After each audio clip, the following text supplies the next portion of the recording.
when this happened, Wikipedia was not HTTPS yet. And I started seeing ads, like really weird ads on Wikipedia. And first I was like, oh, okay, like Wikipedia switched to a new monetization model or something. But then I realized that Wikipedia is still asking for donations. And then suddenly it was in my brain, it was like, okay, this does not compute, it's not working. What happened?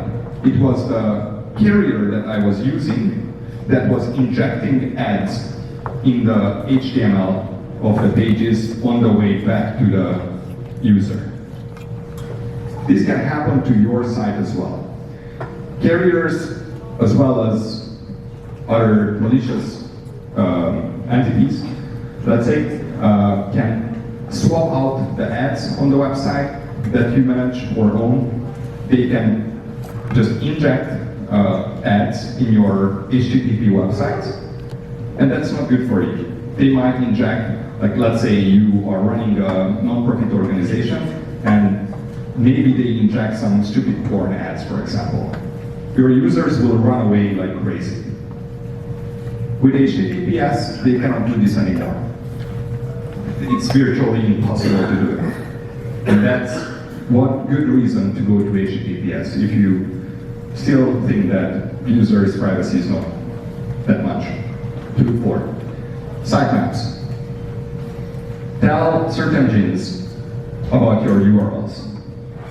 If you don't tell search engines about your URLs, it may take lots of time for them to discover them. Sitemaps is the second most important discovery signal, I guess, for Google. First is discovering through links. Make use of it. If you think that a URL should appear in Google, Google search, then put that in a sitemap and make sure Google knows about the sitemap. You don't have to use Google Search Console to submit sitemaps. You can just put it in the robots.txt, for example, but do submit sitemaps somehow. If you are putting links on your site, how should a link look like in the HTML? It should be like an A tag, right? It should have, normally it should have like an href and then a URL that you're linking to. And then some anchor text, and then you close the tag, right? That's how it typically looks like. Now, these new frameworks that are coming out, they are changing how links are generated or what happens when you click on specific elements that look like links. For example, my favorite example is when they have a div tag, like div, and then with JavaScript, they transform that into a clickable object that takes you to another page. Well, that's batshit stupid. Search engines will not ever understand that. Why? Because you can literally do that to any element on the site. And unless we get rid of links from our ranking signals, we will need an A tag with an href attribute, and in the href attribute, you have a URL, either absolute or relative, that you point the user to.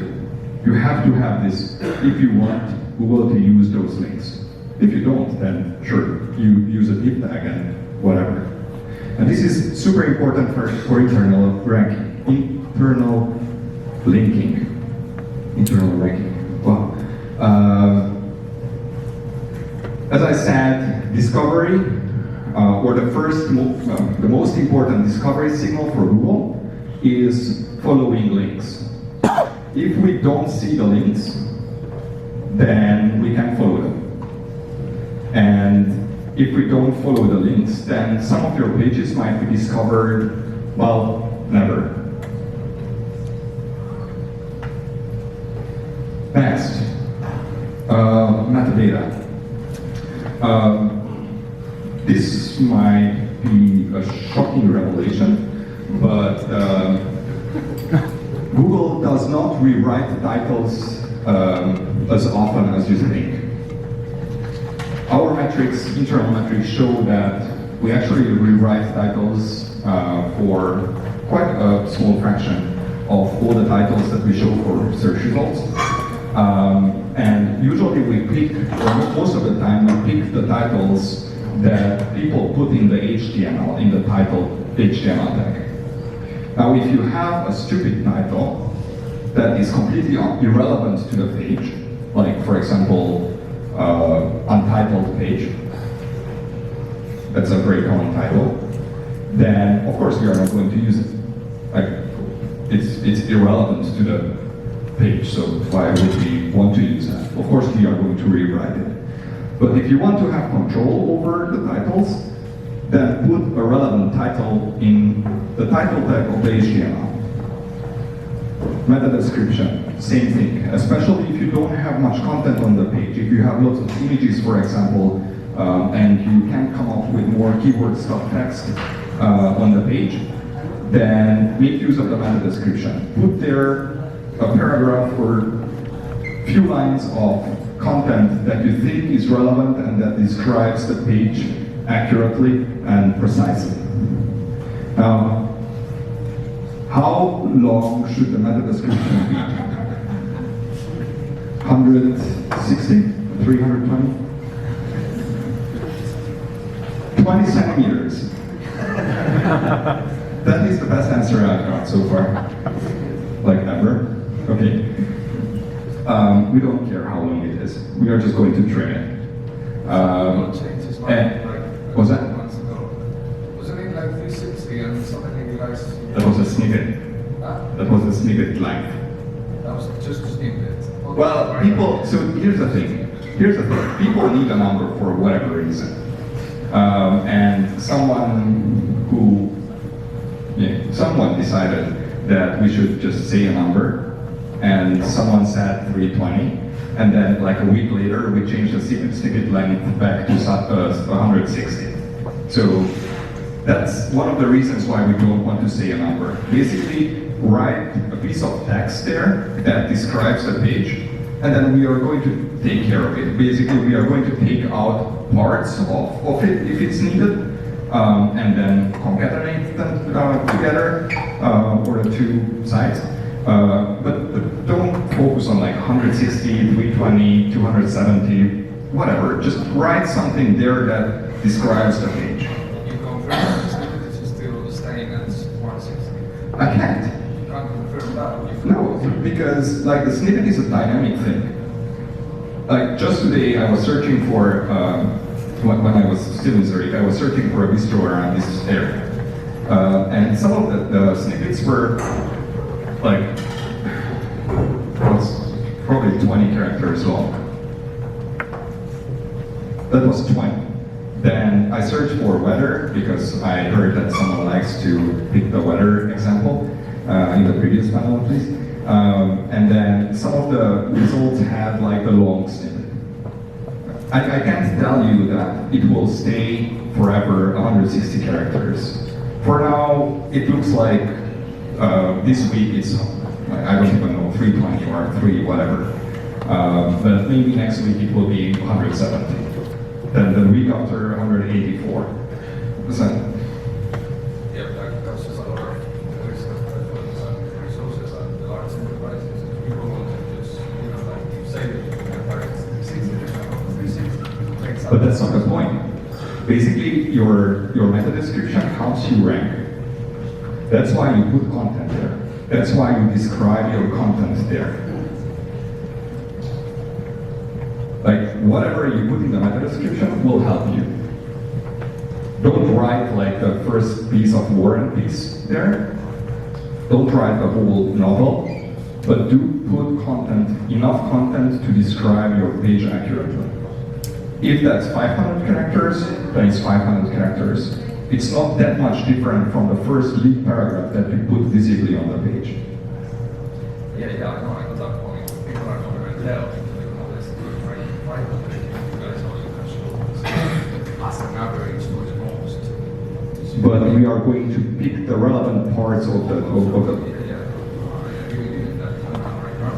Right. Let's leave this to the Q&A. Okay.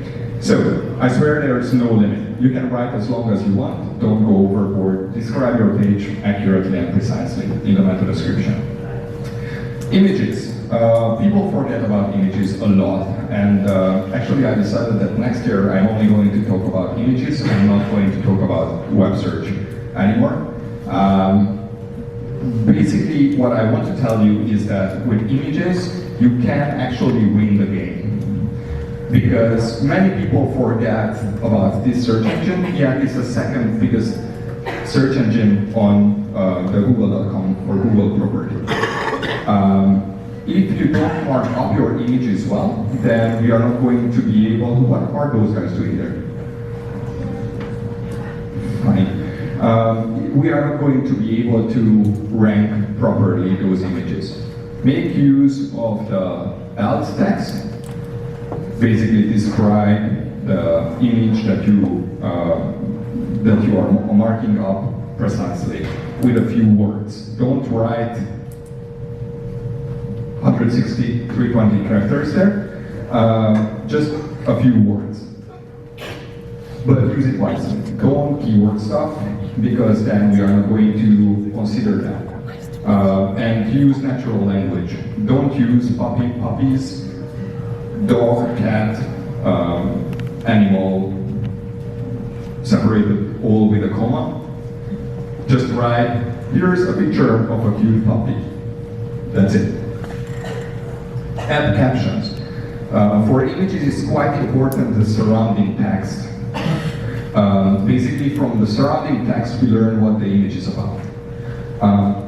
If you don't put surrounding text or captions or there's no text around the image, then we will have a harder time understanding what the image is about. Here, usually, there's a question about us using automatic image understanding, basically using machine learning to understand images. We do have that. We do use it for images, but typically it would work well for things like Apple Apple as in the fruit, or Eiffel Tower. If you have like a picture of a person and there are multiple people in the picture that are unknown, but that one person that you want to show in search results is sort of famous, we are not going to be able to tell that that person is Michael Jackson or, I don't know, Edith Piaf. We are going to be able to tell that there are people in the picture, but not that one of the people is famous. Lazy loading. I have a love-hate relationship with lazy loading because for users it's excellent. Basically, the page will load much faster if you do it with lazy loading. But then for search engines, very often that will hide the images, and search engines will not load the images. Why is that? That's because even if search engines are rendering the pages, basically doing the same thing that a browser would do and execute JavaScript and blah, blah, blah, they will not scroll. And most of the lazy loading is triggered by scroll events. So basically when the user scrolls into a position, maybe in a particular position on the page, then the image pops up. But since search engines don't scroll, they just load like 10,000 pixels or whatever, pixels, 10,320. They will not see the images. So when you do lazy loading, make sure that you include the image, the same image tag that you would lazy load, but with a proper URL to the image in a no script tag. Basically, it will not slow down the users because they will be able to execute the JavaScript, but for search engines, it will be an immense help, and they will be able to see your images. And then content. So content is king because without content, you cannot rank. Basically, if you don't have beef tartar on the page, then you are not going to rank for beef tartar. But if you do have beef tartar on the page, then you want to describe that clearly. You don't want to use some text that sounds like as though some machine wrote it. You don't want to keyword stuff. You don't want to put or load the page with keywords.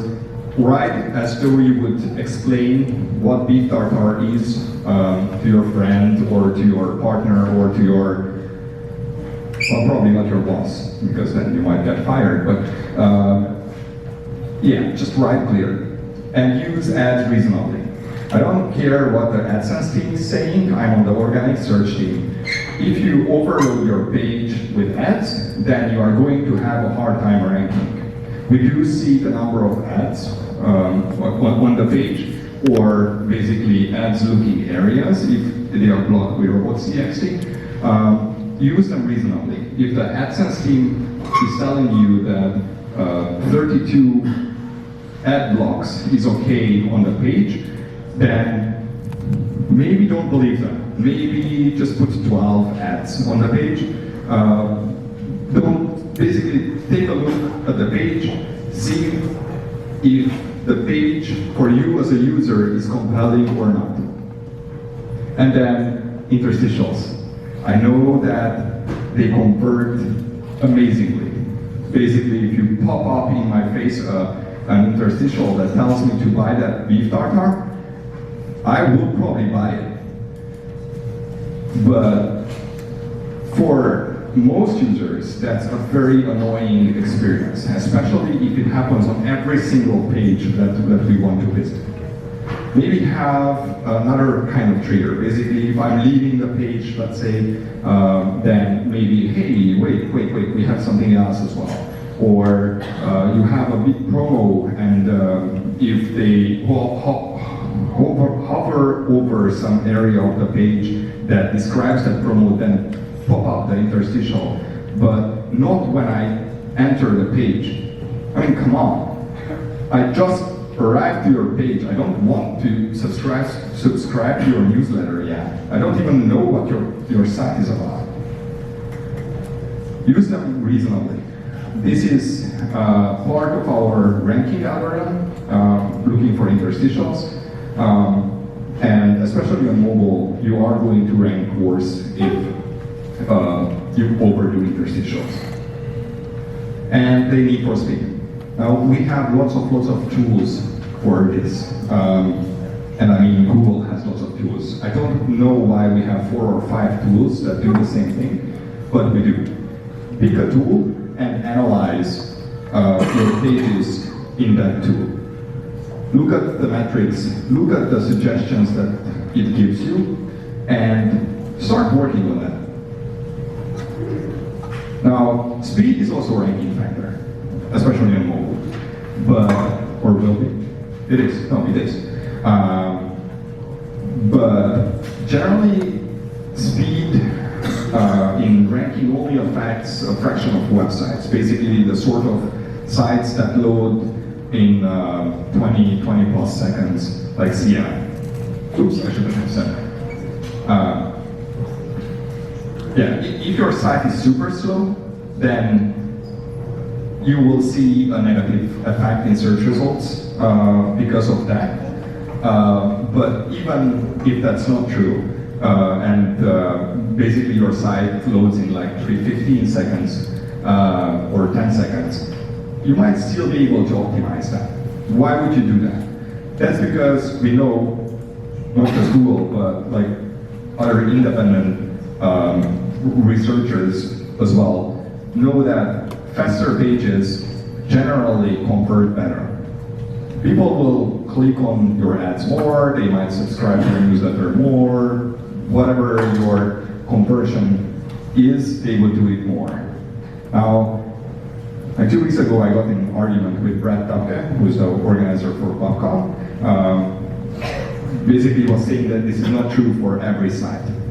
Sure, I mean, there might be exceptions, of course, but generally, for most users on most websites, this is true. If your site is faster, then people will convert better. And look at how users react to your optimizations.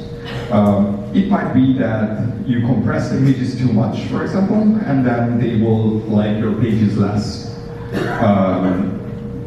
And then you might need to revert that change or compress differently, but do look at what users are telling you indirectly. And for this, analytics probably is a good thing. Also, don't ask me in the Q&A analytics questions, please, because I don't know anything about analytics, or AdWords, or AdSense. No, Search Console I do. Yeah. Structured data. Check for new types, add them as they become available. Basically, every piece of structured data that you add to your pages will help search engines, Bing and Google, at least. I don't know about Canada. Will help search engines understand your pages better. If you talk about apartment rentals, if you have structured data, then we are going to understand that pages about apartment rentals in Paris much easier. But use structured data reasonably. Basically, if you have, again, apartment rentals, then you don't want to add structured data about recipe to that page because, well, it just doesn't make sense. And check validity. Most of the time when structured data is not working for someone is because the structured data is invalid. Basically, we have tools, probably several tools, because that's how engineers get promoted at Google, and check the validity of the structured data. And a note on structured data. Who heard of Rakuten? 1, 2, 3, whoa, that's many people. And FC Barcelona, that's how you know about it? Yeah, of course. Anyway, so Rakuten is a stupid big site in Japan, like insanely big. And they have everything from my grandmother to recipes. Well, they probably don't have grandmother, but anyway. And they started playing with structured data around, I think, 2012. Basically, structured data was still kind of new in search engines. But yeah, they started adding structured data to the pages that made sense to add structured data to. And by, I think, 2016, they added structured recipe markup as well to their recipe site. And this happened. They got to the recipe site 2.7 times more traffic from Google search, and the session duration was 1.5 times more. Now, I'm not saying that this will absolutely happen to your site as well. I can't promise that. But this is a good example where structured data managed to help a site do better. And now the complicated part.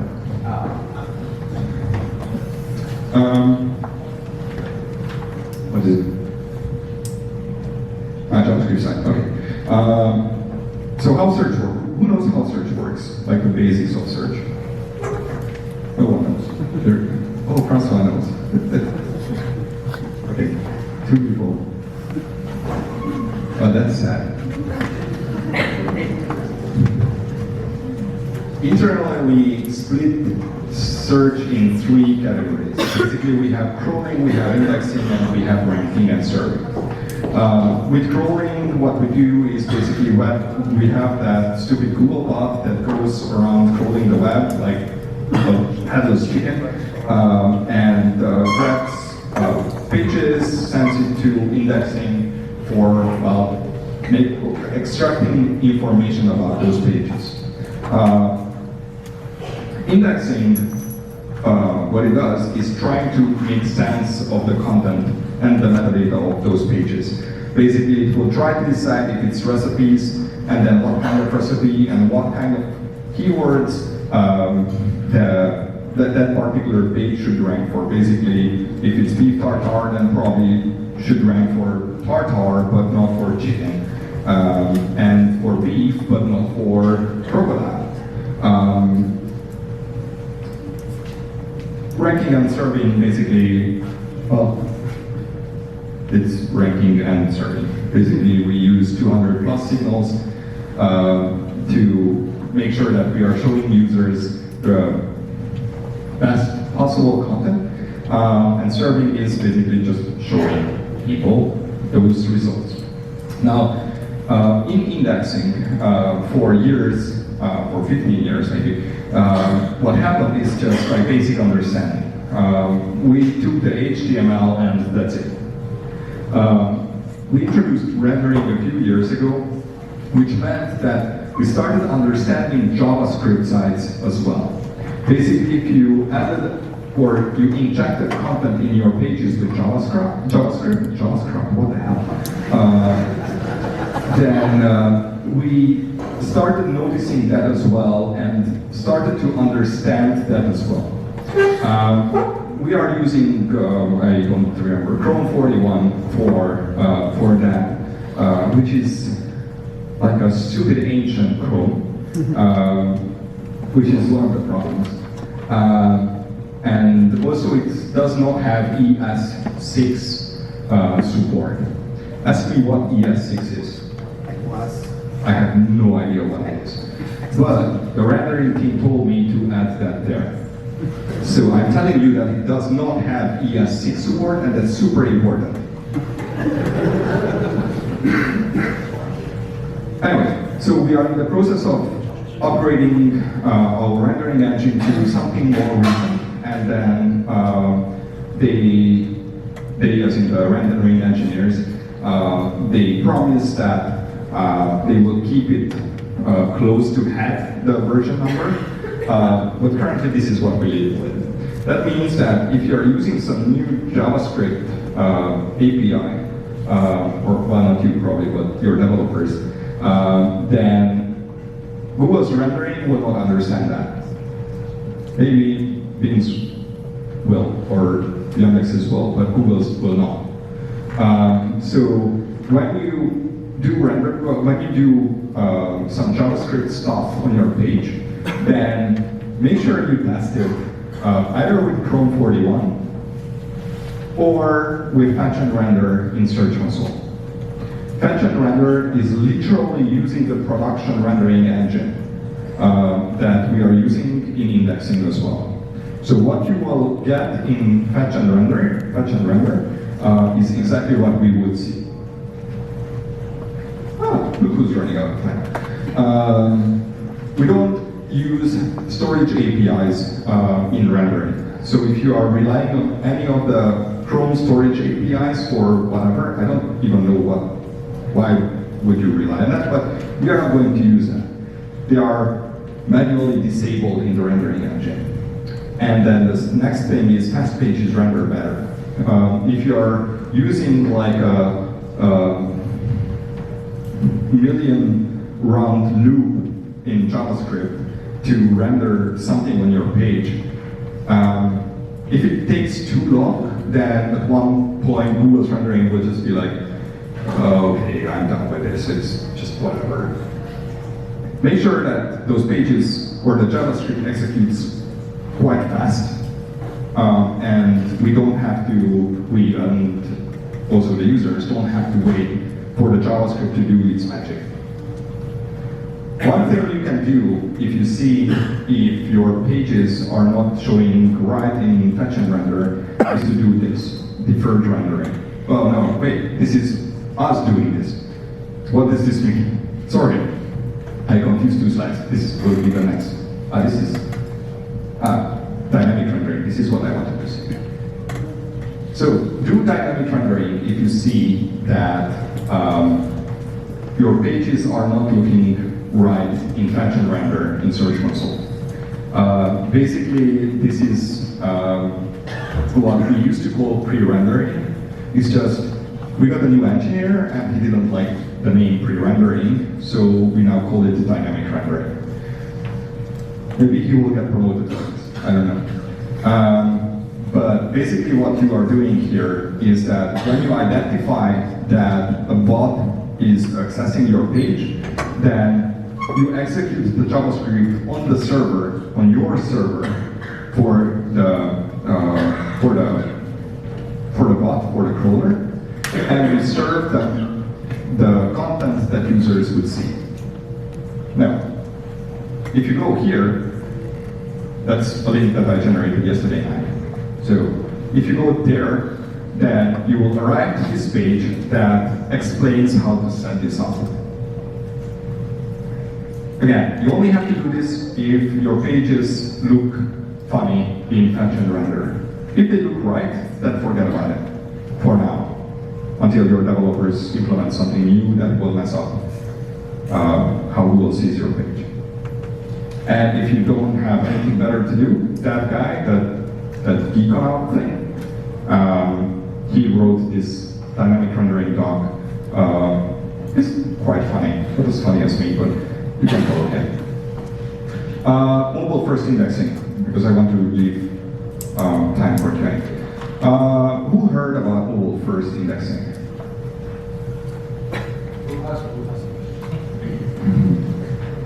You're also funny.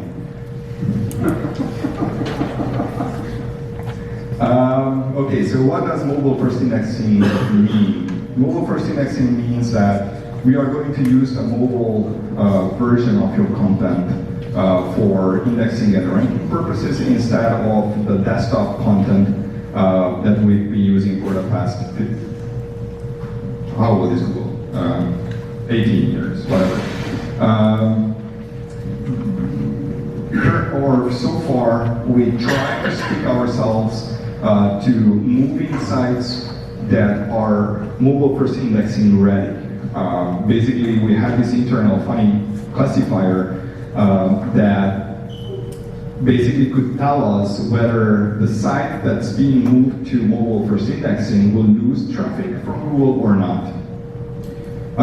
And this was great. We moved probably 50% of the sites that are impressed in search to mobile first indexing, but we have the other half.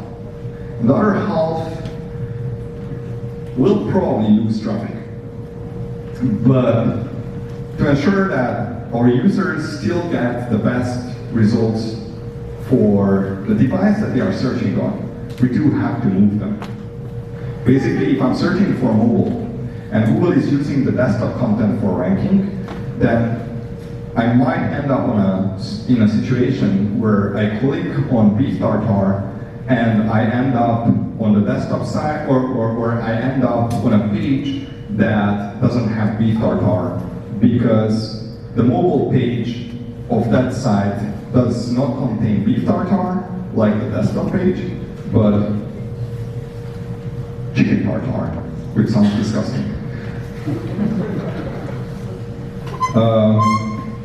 So yeah, we are going to move not just mobile-friendly pages, not just mobile first indexing ready pages, but pretty much anything that comes in our way. I don't know if it's a good thing or a bad thing, but you are also going to get a message like this when your site is, or the site you manage, is moved to mobile first indexing. It explains a bit more like what this means to you. But if you want to prepare for mobile first indexing, then you want to make sure that the critical content, basically the content that you want to rank for, is the same on the desktop and the mobile version of your site. Basically, if you want to rank for beef tartar, then you want to have beef tartar on your mobile site as well, or your mobile version of that page as well. This applies on video and images as well. Also, I said critical content. Critical content just, or in my head at least, it just means content that you want to rank for. So basically, if you have beef tartar and then below that you have a huge blog that explains your site is about recipes and you keyword stuff that to eternity, then you probably don't need to include that because you're not going to rank for that anyway. Metadata, structured data, all this hidden data that are only for search engines, make sure that it's also on the mobile site. Typically, people implement structured data only on their desktop site because, well, desktop was the thing that people used for 20 years or whatever. But that changed. Now people use more mobile. And yes, I know that there are exceptions for sites that where the majority of the users is not mobile yet, but that's an exception. Internal links, if you think they are, if you think that a link is valuable for search engines, then make sure that it's also on the mobile side. I'm leaving these leeways in how I say things. Basically, I'm well aware that on mobile you have less real estate, right? Like you have less space. That's why I say that put critical content on your mobile pages. That's why I say that internal links that you think are useful for search engines or users. Basically put there whatever makes sense, and obviously you can't include in most cases everything that you have on the desktop page. Another thing is that make use of those tabs and accordions. Basically, if you go on to Wikipedia on mobile, then it's amazing. They have these accordions, and basically they show you only the part of content that is relevant to whatever you click on in the search result. And the rest of the content is hidden behind an accordion. We still see that content because it's just CSS hidden, but it doesn't get in the user square. You can do that too. The content will have full weight in ranking, but at least it doesn't affect negatively the UX of the page. Roll capacity. This was the #1 reason why we couldn't move a bunch of sites.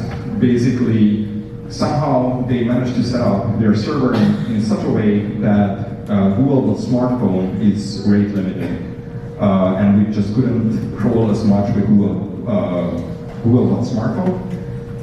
Well, it would be great if you didn't do that, because if we can crawl enough, then we might not see your French content, for example, and you are going to end up in the mobile first index eventually, and then that will suck for you.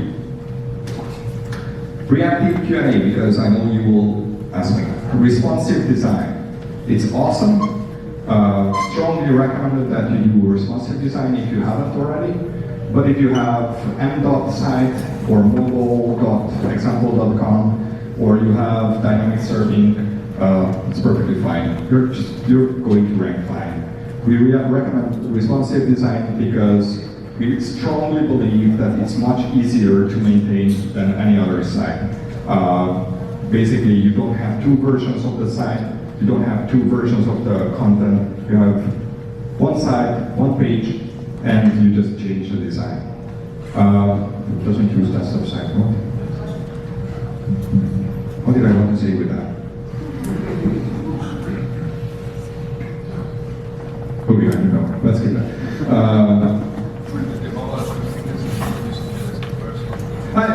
Yeah, thank you. So basically, if you have both the desktop version and the mobile version of the site, mobile first indexing will never ever use the desktop version. Basically, it will always be the mobile version. But if you have only a desktop site, then you are going to be included in the index and you are going to show up in search results. But because it's not mobile friendly, well, you're going to rank lower in mobile results, but that's already happening since the past 4 years or something. So that's it.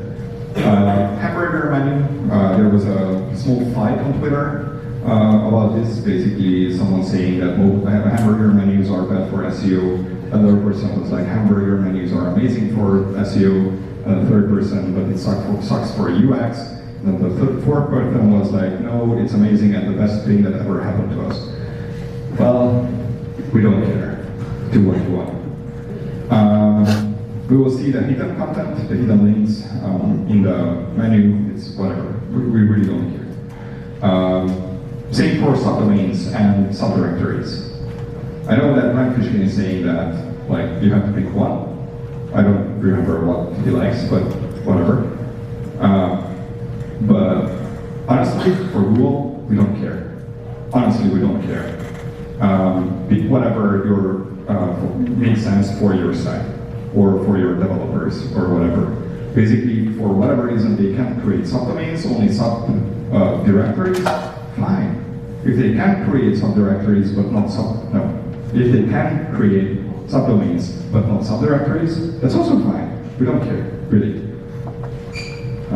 Fold out content, fine. That's a big Wikipedia example. Basically, if you have those accordions, for example, it's perfectly fine. You're going to see the content. The content will have full weight in ranking. You took out my slide. I had a happy person there. And someone was doing like this. Whoa.